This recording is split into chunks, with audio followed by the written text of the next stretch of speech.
በዚህ ታሪክ ውስጥ በሰው ልጅ ጭካኔ ተስፋ የቆረጠ አዛውንትና ተፈጥሮን ለመጋፈጥ የተገደደ ውሻ ይገናኛሉ። ሁለቱም የተሰበረ ልባቸውን የሚጠግኑበት እስከ ሕይወት ፍጻሜ የሚዘልቅ የጠበቀ ወዳጅነት ይፈጥራሉ። እስከ መጨረሻው ድረስ አብራችሁን ቆዩ።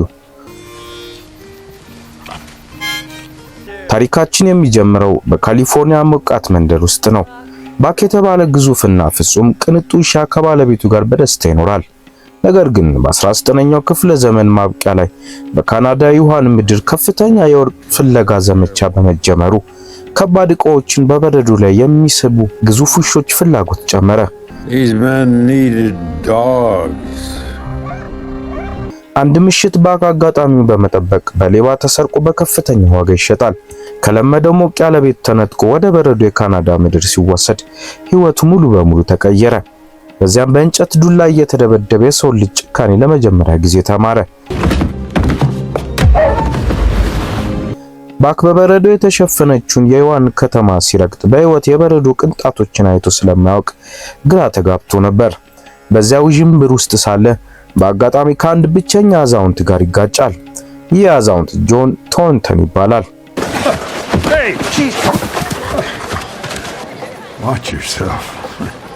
ጆን የደቀበትን የሙዚቃ መሳሪያ ባክ አንስቶ ሲሰጠው የውሻውን ከፍተኛ አስተዋይነት ተገነዘበ። ምንም እንኳ በወቅቱ ባይነጋገሩም ይህ አጋጣሚ የሁለቱ ወደፊት ዕጣ ፋንታ መጀመሪያ ነበር። ባክ የፖስታ አጓጓሽ በሁሉ ጥንዶች ተገዝቶ በበረዶው ላይ መንሸራተቻ ሳጥን መጎተት ይጀምራል። በቡድን ውስጥ ከነበሩት ውሾች ጋር መላመድ አልፎ ተርፎም ጨካኙን የቡድን መሪ በማሸነፍ የቡድን አዲስ መሪ ሆነ። በአስተዋይነቱና በጽናቱ ደብዳቤዎችን በሰዓት በማድረስ ትልቅ አድናቆትን አተረፈ። የፖስታ አገልግሎቱ በቴክኖሎጂ ሲቀየር ባክና ጓደኞቹ ለአንድ ስግብግብ የወርቅ ፈላጊ ይሸጣሉ። ይህ አዲስ ባለቤት በረዶ እየቀለጠ መሆኑን መንገዱ አደገኛ መሆኑን ሳያውቅ ውሾችን እስከሚበቃቸው እያደከመ በጅራፍ ይገርፋቸው ነበር። ውሾቹ በረዶ ላይ ተዝለፍልፈው ወደቁ። ባክ ከድካሙ የተነሳ መራመድ አልቻለም ነበር። ይህ ጨካኙና አዲሱ ባለቤት ሽጉጡን አውጥቶ ባክን ሊገለው ሲል አዛውንት ጆን ቶንተን በቦታው ደረሰ። ጆን ባለቤቱን በመቃወም ባክን ከሞት አተረፈው። ባለቤቱ ሌሎችን ውሾች እየነዳ ወደ አደገኛው የበረዶ መንገድ ሲሄድ ባክ ግን ከደጉ አዛውንት ከጆን ጋር ቀረ። ጆን ባክን ወደ ቤት ወስዶ ቁስሉን አከመለት፣ አበላው፣ እንክብካቤ ማደረገለት።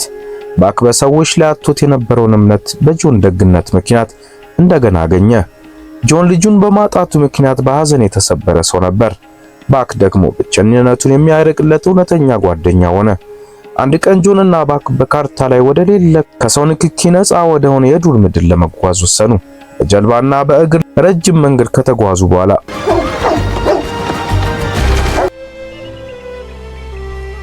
በተፈጥሮ ውበት በተሞላች አንዲት ሸለቆ ውስጥ ደረሱ። በዚያም ጆን በወንዙ ውስጥ በርካታ የወርቅ ፍሬዎችን አገኘ። ነገር ግን ለጆን ትልቁ ሀብት የወርቁ መገኘት ሳይሆን ከባክ ጋር ያሳለፈው ሰላማዊ ጊዜ ነበር። በዚያ የዱር ምድር ውስጥ ሳሉ ባክ በጫካው ውስጥ የሚጨው የዱር ተክላዎችን ድምጽ ይሰማ ነበር። በደም ውስጥ ያለው የተፈጥሮ ማንነቱ ሳበው። በአቅራቢያው ከሚኖር የነጭ ተክላዎች መንጋ ጋር ወዳጅነት መመስረት ጀመረ። ጆንም ባክ ወደ ተፈጥሮ ማንነቱና ወደ ዱር ቤተሰቦቹ የተሳበ መሆኑን ተረዳ። ለውሻ ያለው ፍቅር ምንም ያህል ጥልቅ ቢሆንም ነፃነቱን ሊከለክለው አልፈለገም። ነገር ግን ተስፋ አስቆራጭ ክስተት ተከሰተ። ቀደም ሲል ባክ ሊገለው የነበረው ስግብግብ የወርቅ ፈላጊ ጆንን ተከታትሎ በመምጣት ጥቃት አደረሰበት። ባክ ጓደኛውን ለማዳን ቢፈጥንም ጆን በጽኑ ቆስሎ ነበር። ባክ አጥቂውን ካስወገደ በኋላ ወደ አዛውንቱ ጆን ተመለሰ። ጆን በመጨረሻው የእስትንፋሱ ሰዓት ባክን እየዳበሰ ሂድ፣ ወደ አዲሱ ቤት ሂድ በሚል እይታ ተሰናበተው። ጆን በባክ እቅፍ ውስጥ ሕይወቱ አለፈ። ባክ የሚወደውን አዛውንት በሐዘን ከተሰናበተ በኋላ ሙሉ በሙሉ ወደ የዱር ተክሎች መንጋ ተቀላቀለ። የነጭ ተክሏ አጋሩና የራሱ ልጆች ባለቤት በመሆን የዱር መንጋው መሪ ሆነ።